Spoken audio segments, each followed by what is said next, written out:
for the third webinar, truck driver training for the Saving Money and Reducing Truck Emissions webinar series.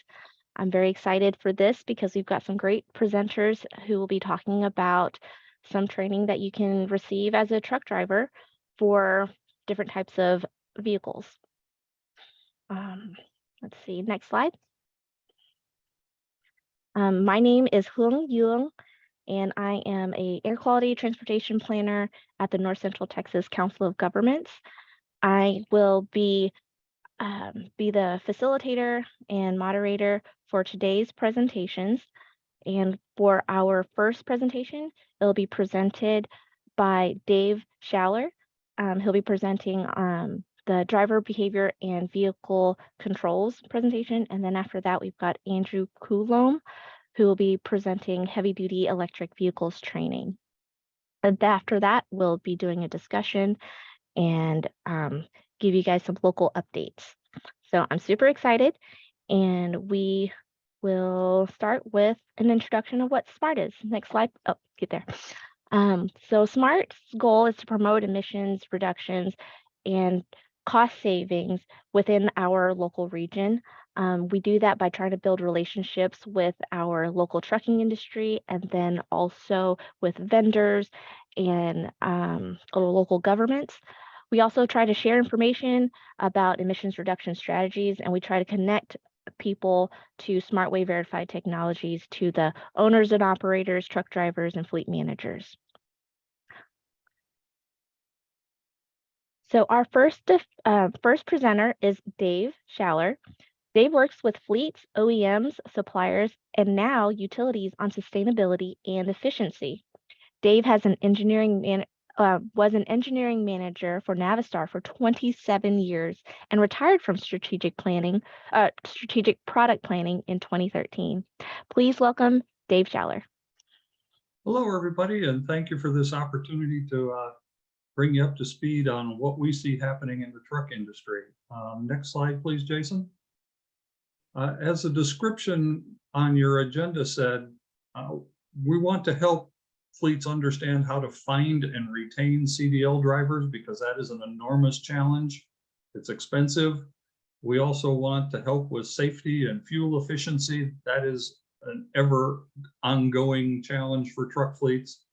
And which combinations of these vehicle features, control systems, and incentives is what is always going on with truck fleets trying to find the most profitable, stress-free way to operate their fleet. Next, please. We have published a series of confidence reports over the years, and there's at least 2 of them that are very directly applicable to driver training. Automated transmission and idle reduction both play enormous roles with driver training and safety. Next slide, please. For automated manual transmissions, or AMTs, they simplify driver training dramatically. That you'll see from the picture, it's just like having a car that you've got your reverse neutral drive, low shift system on the column of this particular truck. It reduces driver stress by finding the right gearing for the situation at hand. By doing the right gearing, it instantly improves fuel economy, and it allows for additional time for the driver's eyes to be on the road and on their mirrors, rather than trying to look at the tachometer and use that 10, 13, 18 speed transmission and a gear shift lever. You know, the easiest way for me to kind of emphasize this to all of you is how many members of your family can drive a manual transmission? I know I've raised 2 millennials and we don't have a manual transmission, so neither of my kids know how to drive a manual transmission. And that's what fleets ran into. It's simply very difficult. If you go to the next slide, please, it'll show an adoption trend here. Now, these are a lot of different things in the industry, but the automated manual transmissions are that has arrow pointing to the beginning and end of it. So back in the early 2000s through most of the 2000s, automated manual transmissions lingered at around 20–25% of sales. And once we got like 3rd or 4th generation systems that worked really, really well, and we ran into significant driver shortages, the adoption rates zoomed from 25% to 95% over the past decade. So the adoption of this technology has just been incredible, and it's really helping the industry move forward. Next slide, please. Idle reduction is a challenge. We are the North American Council for Freight Efficiency, and freight efficiency means not burning fuel when your truck isn't moving. So I'm going to cover a bunch of different things that you can do that are helpful in controlling emissions, but the real challenge here is balancing it with driver acceptance. It absolutely has to be something that the drivers aren't fighting or upset about to be efficient. We have a full report on this that you can click on that link when they send out the slides. But Jason, next slide, please. There are things that the drivers can do to help minimize their idling. Now, there's a shortage of parking places, so this is difficult to do, but park in the coolest spot possible. If you've got a choice, don't park on blacktop in the heat of the summer that's been soaking in the sun all day. If you can get underneath a shade tree, do it. Draw down the temperature with the main engine. If your truck has an auxiliary system and you get out for dinner and a shower or something, and the truck may have a 5, 10, 15-minute timer on how long it idles. Use that timer to draw the temperature down with the big engine before going to the smaller system. Limit the solar loading. I'll cover that on a different slide. The coolest one I've heard from a truck driver recently was that the air conditioning system in their bunk, much like this one, pushes out right over the bunk, which is great. The driver I was talking to was smart enough to say he's taken a thermal blanket, hung it over the top bunk, and created, if you will, a little thermally insulated cooler for himself by keeping all the cool air right around him rather than cooling the whole sleeper and the driver passenger seat area. So lots of cool little things you can do to make it more efficient. Next slide, please. Solar loading on windshields, by all means, help your drivers. Give them a solar reflective blanket like this one, that if it's got a windshield curtain behind it, great. Give as many different thermal barriers between the sun and your sleeping area as possible. Next slide, please. And another thing I have to repeat over and over again is exterior paint color. I always use the reference back to school buses because people don't always believe what I'm telling them here. The yellow color on a school bus isn't terribly dark, but since most school buses don't have air conditioning, the majority of them have a snow white roof on them. That is particularly for this exact reason. Next slide, please. I found these two trucks parked together at a NASCAR race team and absolutely loved it because these two trucks may be identical other than paint color. Their performance won't be identical. It takes more than 20% more energy to cool the black truck than it does the white truck, just because of the paint color. If you happen to have a fleet with dark colored roofs, I highly recommend consider getting a vinyl wrap for the roof and make it as white as possible. Or if you want to go as far as repainting surfaces, that's great, but color makes a difference. Next slide, please. One of the things you can do to help drivers be more comfortable, keep drivers, cut down on your driver training, driver turnover costs, give them something like a diesel APU. That's an auxiliary power unit that can cool the sleeper while they're sleeping without running the large engines. Since many cities don't allow large engines to be idled overnight, this is one way to get around it. It's a relatively expensive system, but they're pretty darned effective. Next slide, please. What a lot of fleets have done in the more recent years is go away from the diesel-powered units and go to battery-powered APUs, also called an eAPU. They have an extra set of batteries to run the air conditioner through the night. They're less complex, but they tend to have a limit on how long they can run. So it's one way around the challenge. Next slide, please. Another thing you can do to make your drivers comfortable, especially in warm areas, is to use off-board opportunities. That there are shore power systems for electrical feeds to the sleepers. There's idle air systems like shown there that come in through the cab's windows. Or there are even fleets. There's one fleet down along the Gulf Coast that has gone to the system where they're day cabs only. And when their drivers need to be out overnight, which isn't common, but might happen once a week, they use a system like Hotels for Truckers. Yes, it's a real honest to God system.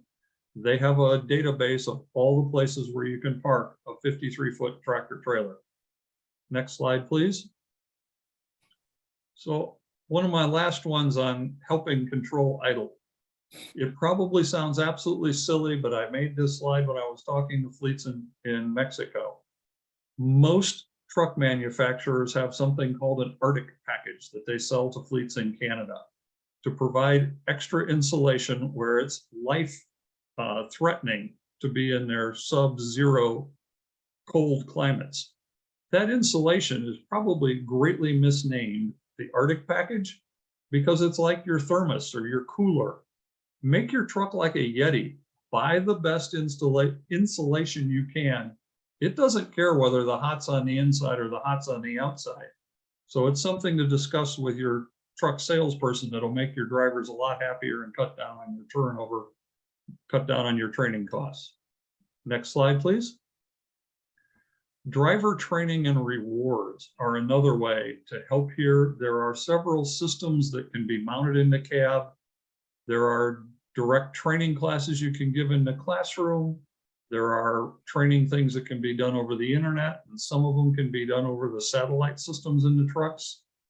Many fleets find financial bonuses for drivers in their paycheck based on safe driving habits, monitoring their emergency braking, monitoring their fuel economy, monitoring their idle time, and giving them bonus for the behaviors that they want to see.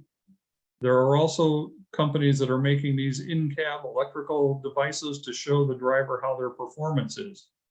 As their use of the accelerator and gear shifts and other things into green, yellow, or red.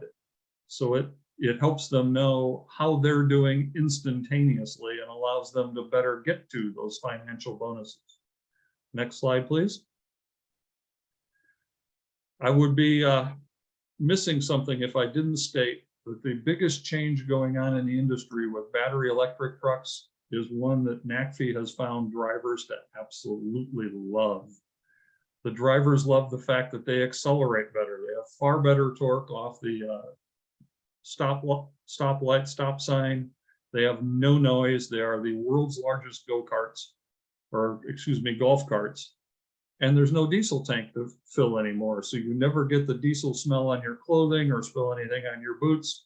You get back to the depot, you plug it in, you go home, you come in the next day, you unplug it, and off you go. So drivers absolutely love these vehicles. Some of them may be very hesitant because it's new and it's different. What we know is that after they've driven them, they would throw a fit if you took the truck away from them. Next slide, please. We did a demonstration last fall with 13 different makes and models of vehicles all over the US and Canada. And I know my co-speaker today is with Orange EV. If you look at the state of Minnesota, they had a truck operating there. Unfortunately, we didn't have any in Texas last time, but hopefully next time we can change that around. But nonetheless, you don't have to live under a palm tree to use a battery electric truck, and we more than proved that last year. Next slide, please. The trucks that participated, there were 3 that were vans and step vans in the e-commerce world. There were 3 that were doing medium duty truck deliveries, whether it was snacks to restaurants or packages or appliances to people's homes.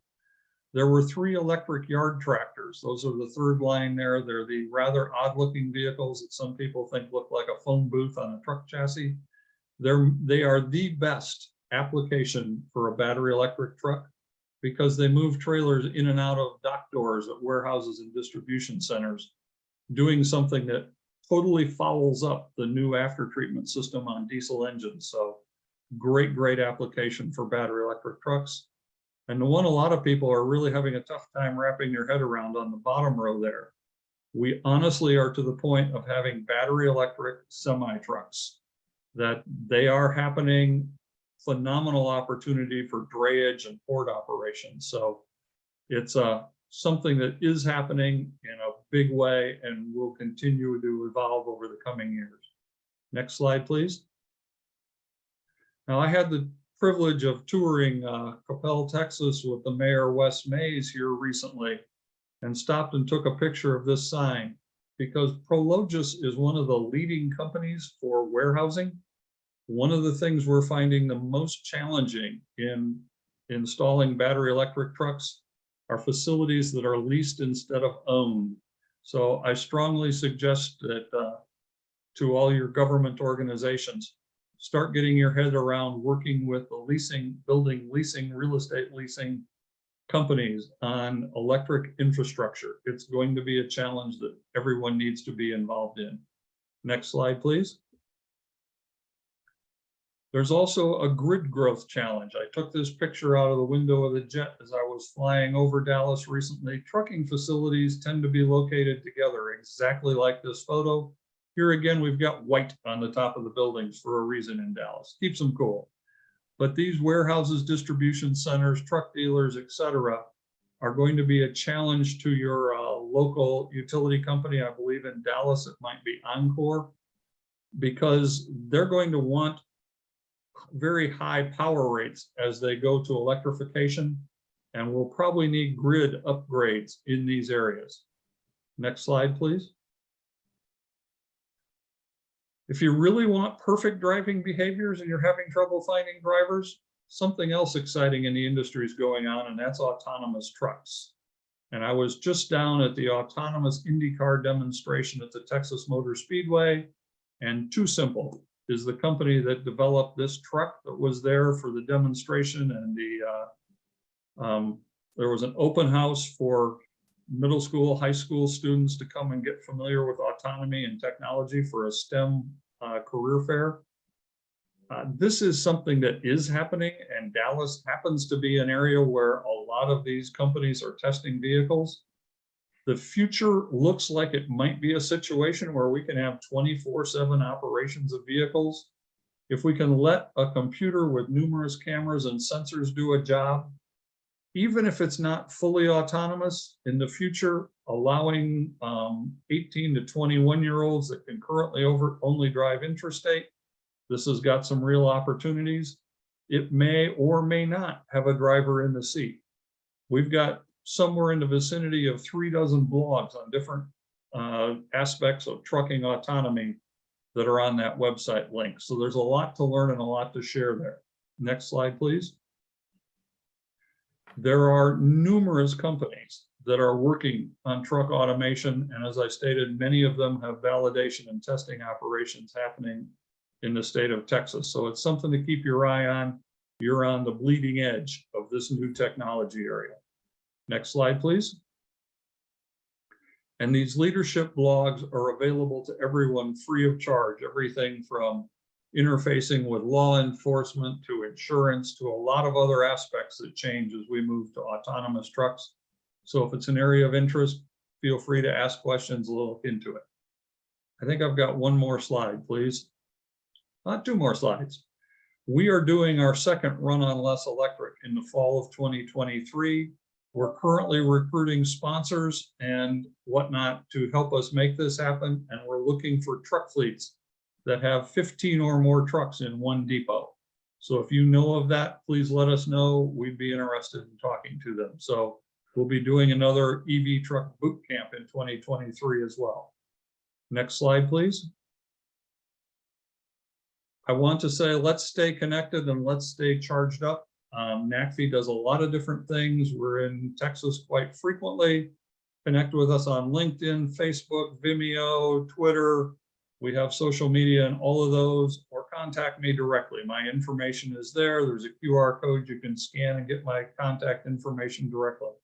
So with that, I want to thank the North Central Texas Committee of Government folks.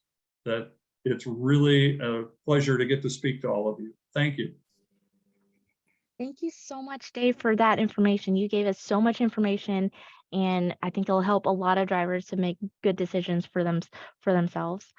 Next up, we have Andrew Coulomb, and Andrew has an undergraduate degree from Berkeley with a graduate work done at MIT. He has 17 years of pure electric and hydrogen fuel cell vehicle experience, with experience in leadership roles in multiple EV startups. Please welcome Andrew. Hey, everybody. Thank you very much for having me. And Dave, what a great presentation, man. You're going to make my 2 slides look like 2 slides.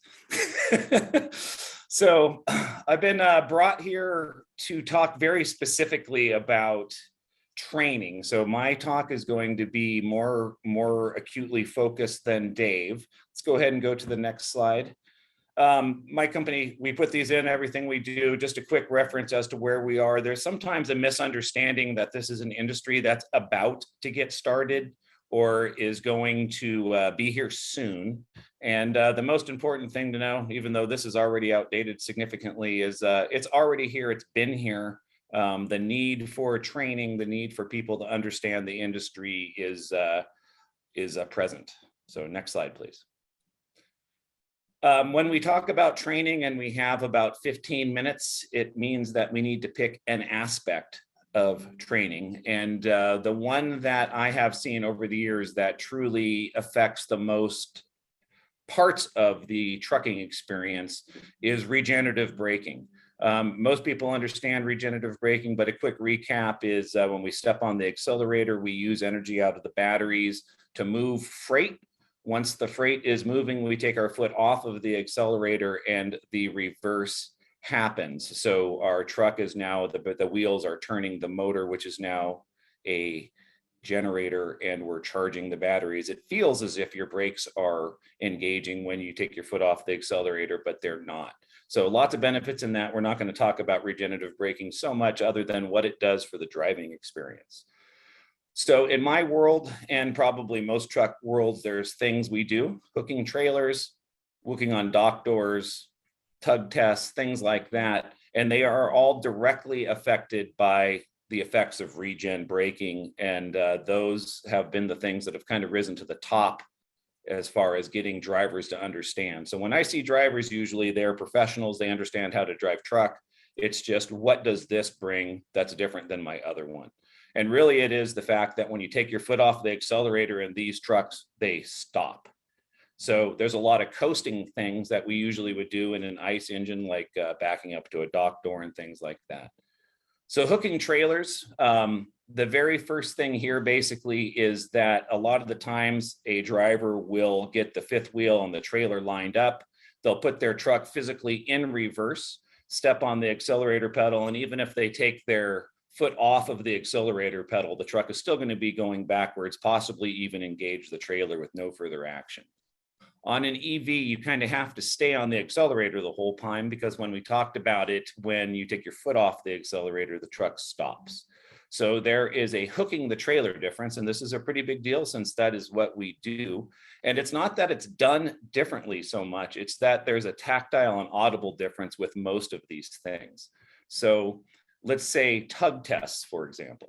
In an EV, a tug test is literally done no differently. However you did it before would be how you do it now. The difference would be that there's no smoke coming out the exhaust, there's no grumbling. A lot of the times the frame isn't twisting. You can still have the sensation that you got it, but it's just simply different. So understanding those differences, understanding secondary ways to verify tug tests obviously can move to the top of the list as well, since that's an important one. Dock doors really are the one that needs the understanding. Regular truck with a transmission and an engine, you're backing up to a dock door to spot a trailer, for example, or leave a trailer, and you engage whatever kind of pads they have on the actual door. Usually in a truck like that, you can just set the brake and everything's good. In an EV, especially one like we manufacture that has no transmission, if you take your foot off the accelerator pedal when you have engaged the pads on the dock door, the pads will actually push the whole trailer and tractor away from the door about 6 or 7 inches. So now you have left or spotted the trailer in the wrong position, and then that obviously cascades down to forklift operators and OSHA and all that kind of stuff. So what I have found on the 3 main safety things, hooking trailers, dock door spotting, and tug tests, is that there needs to be a understanding to the driver that really nothing's changed. The way it sounds, the way it feels, the way it even smells is going to be slightly different. And to make sure before they are out, moving the weight, that there's this understanding has been understood. Another one here, obviously, this goes without saying, and it's anything that is EV, is that it's quiet. There's lots of times, and I'm sure Dave has been in them, where you're standing around having conversations, and if somebody asked you to draw a picture of what's going on around you, even without realizing it, you understand there's a truck that just went by, there's one that started up, behind me to the left. Where EVs, that's gone. So the driver is, for now, until the industry gets caught up, really the only person that is aware they're silent. They need to be aware that everybody else is expecting something of that size to come with noise. So their responsibility is doubled as far as being the one that makes sure that no 2 things intersect in the same spot. Next slide. Last part of this, when we're picking a couple to talk about, is charging. Lots of people like to talk about charging. Regardless of the type of charging, having the proper protocols for charging is super important for safety and then life of the vehicle. We won't talk too much about life of the vehicle. That's not what this is about, but for safety.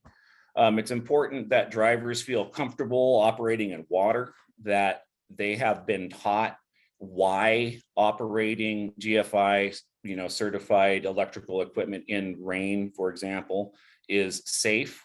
It's a simple process, but like a lot of things here, if the drivers are scared or don't like the trucks, things will be done atypical, we'll just say.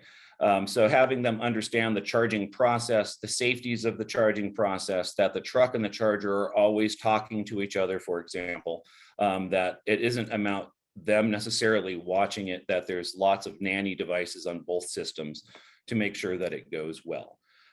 Lots of times we get into why charging is important, why you would want to charge trucks that are already pretty much charged. But for this conversation, we'll just go ahead and let that be.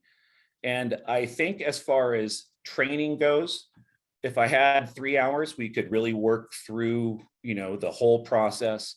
But a takeaway from this, those 3 examples being, tug test, doors, hooking trailers, they all have that common thing where it's still just driving a truck, but there's going to be subtle differences, whether it's regen braking, silentness, the fact that they don't coast. Those things will have a difference as far as how successful we are as operating these systems safely. So I will give the conversation back to you guys. I appreciate the time.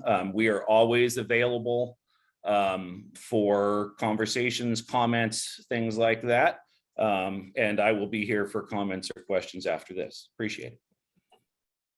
Thank you so much, Andrew, for providing such a great idea of how different the driving experience is for an EV truck compared to a regular truck.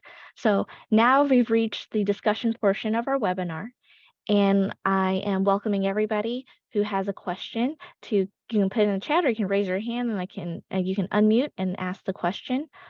And at this time, there's none, but I do have a question.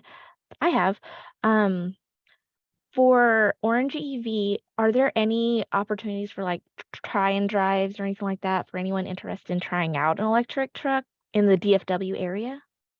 Yes, we have a full demo program. That's usually where the conversation would start. We also do leases and rentals and stuff like that. But for Dallas specifically, that area, we have a sales team there that has a demo truck that I think there's a nominal charge for shipping the truck or something like that, but it's free use of the truck and the charger for a week with a data analysis afterwards to kind of tell you where your yard is, whatever your work is with this technology, for example. So all you would have to do is reach out to us. We'll get you in touch with the right regional person, and demo trucks, rental trucks, all those kinds of things. And also the ability to go talk to existing customers. We have lots of customers in Texas now.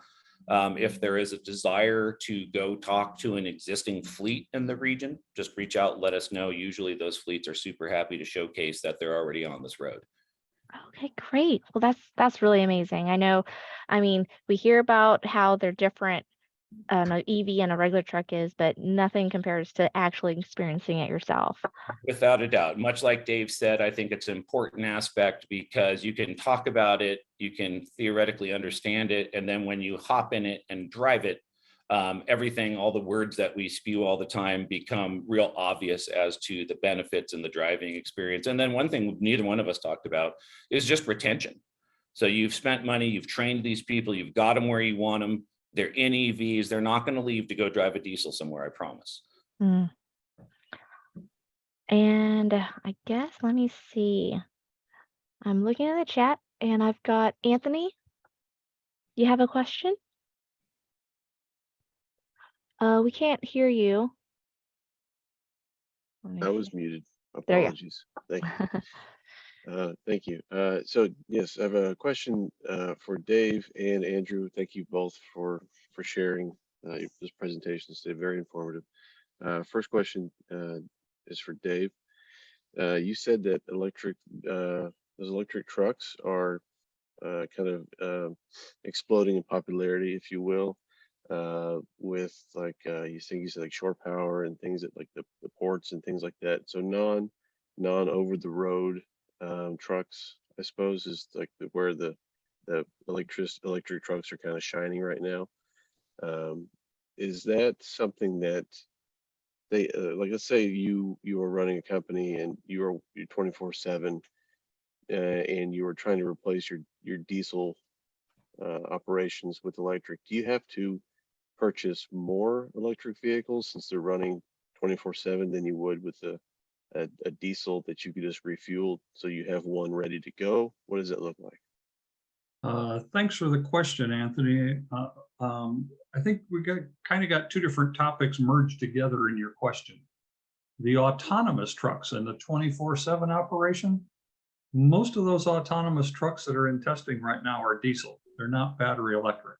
Okay. Some of them that are yard tractors and whatnot, yeah, they're electric, but the majority of autonomous truck testing that's going on in the Dallas to Phoenix area, those are diesel trucks.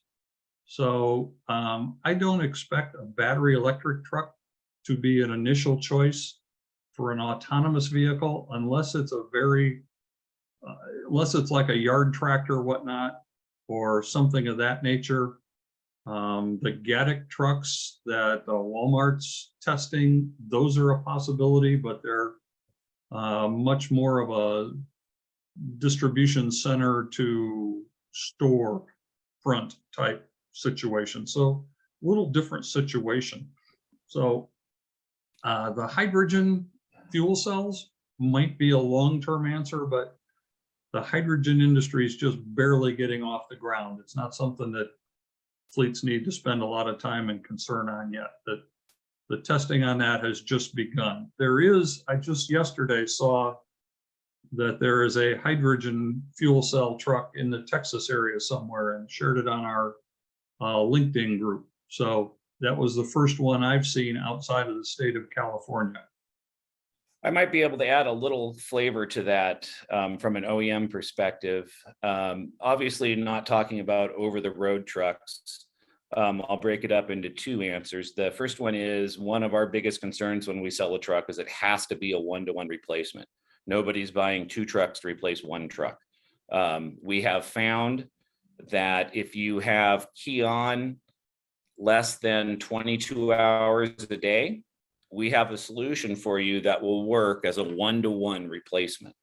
24 hours nonstop hot seating, we have solutions for that too. They're more complicated.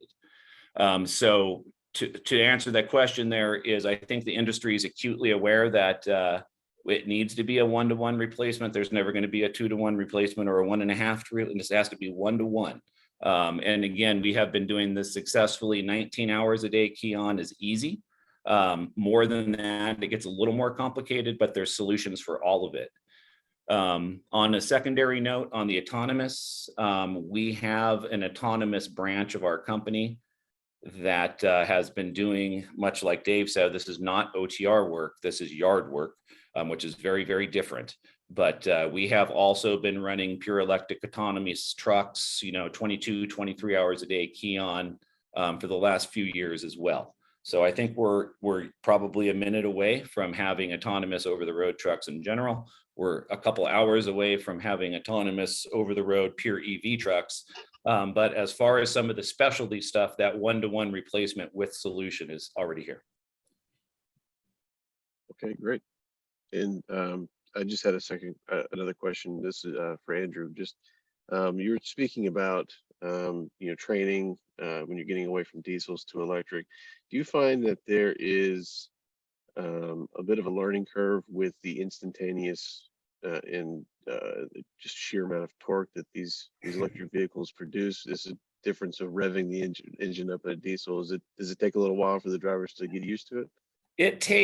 It's literally now let's break that into two categories. You got the 68-year-old driver that's been driving since there is 2 stick shifts and a giant steering wheel. Those guys have a steeper learning curve. But in general, as we know here, the brushless induction motor having a pure and continuous, like 99% torque, not a curve, but basically a line as it goes. What ends up happening once they get used to how it feels, which is safe and can be done in a couple minutes, the safety of not driving something that's constantly seeking a peak torque to shift, especially in low speed environments, is actually the thing that, in my opinion, makes the adoption easier, is that there's significantly less expected stuff going on. Like where your foot is where the truck's doing. You're not going to have shifting, downshifting, things that you don't expect happening. So the adoption is pretty quick. And then like we keep saying, once they've experienced it, the benefit outweighs any kind of change, because you can never put somebody back in a diesel truck once you've got them driving an electric truck. Okay. Well, thank you both to Dave and to Andrew for answering my questions. Thank you. Thank you. And then we have a question/comment in the chat from Kelly Lynn. She says, I see so little in social media world about EV CMV drivers. Seems like there's a great space to develop positive excitement and dispel myths. How many drivers are in the EV CMV arena now, and how are they selected? Seems like the perfect entrance for a young professional techie drivers. And that question kind of goes to Dave's probably in a better spot to answer that. It's obviously a glaring deficiency in a new transition to this, but let's see what Dave has to say. Well, it's a situation, Kelly Lynn, that is developing and widening dramatically as we speak. I'm trying to remember, there was one of the research companies did an estimation at the end of 2021. I think the number of battery electric commercial vehicles was somewhere around 1,200 to 1,400 trucks total. That number has probably doubled, tripled, quadrupled this year, with more and more people delivering electric vehicles. So we're into the thousands of drivers now, but there are hundreds of thousands, if not millions, of commercial vehicle drivers. So it's still a small fraction of the overall industry, but every year it's changing relatively dramatically. And there are 2 companies that forecast truck sales and whatnot to the industry, ACT Research and FTR. And in one of my presentation slides, I can show you a graph of what they're projecting. And we're looking at something in the neighborhood of, say, 30% of new vehicle sales by 2030 will be battery electric vehicles. So it's an area that's changing. And for those of you in the positions that you're in with government organizations and whatnot in Texas, we have at least 2 videos available that are the actual drivers talking about their vehicles and why they like them. So rather than having Andrew and I tell you about them, it's much more impactful to hear from people that are driving them and why they love them. So we can, if you connect up with me, I can send you that link. Yeah, and the only other thing I would add to that is we're starting to see programs and stuff at the junior college level. And that is getting that is it. To me, that's a great way to get the right attention on all aspects of this, from maintenance to the industry to to the legislation of EV stuff. But seeing more junior college stuff has been really important to the industry, I think. Thank you, guys. I also wanted to add, in our region, we've noticed a lot of, we've been issuing rebate programs and things like that, and we've noticed a shift towards more EV trucks. And then we're also getting more calls from different companies and I guess grant writers and things like that. They're asking about like, what would we need to have electric installation infrastructure, or we're planning on putting in about 50 electric vehicles, what kind of funding? So there's conversations are starting, it's like where people are wanting to get more electric trucks. And so that kind of gives us a good sign of like, well, they'll probably need drivers to drive those trucks.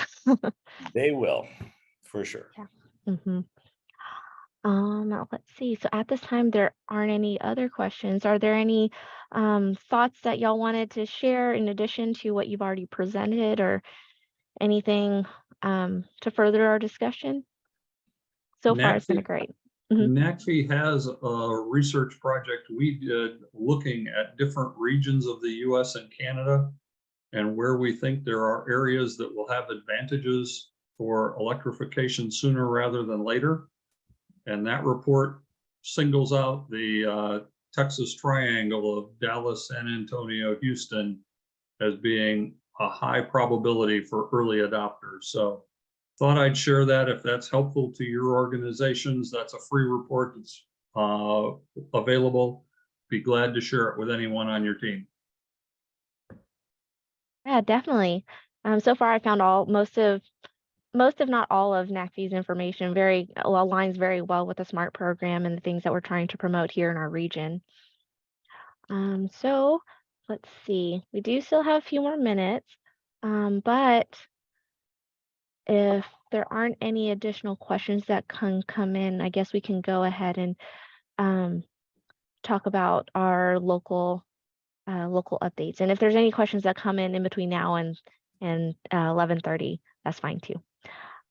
So some local updates. We have 2 funding opportunities open. One of them is the North Texas Freight Terminal Electrification Rebate, and it is a funding opportunity that has about $860,000 available for rebates for electrified parking spaces.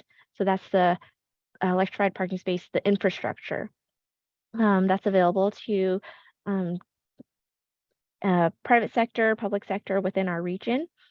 And then we also have the North Texas Clean Diesel Project. And with that one, it's run for a little bit and is very popular.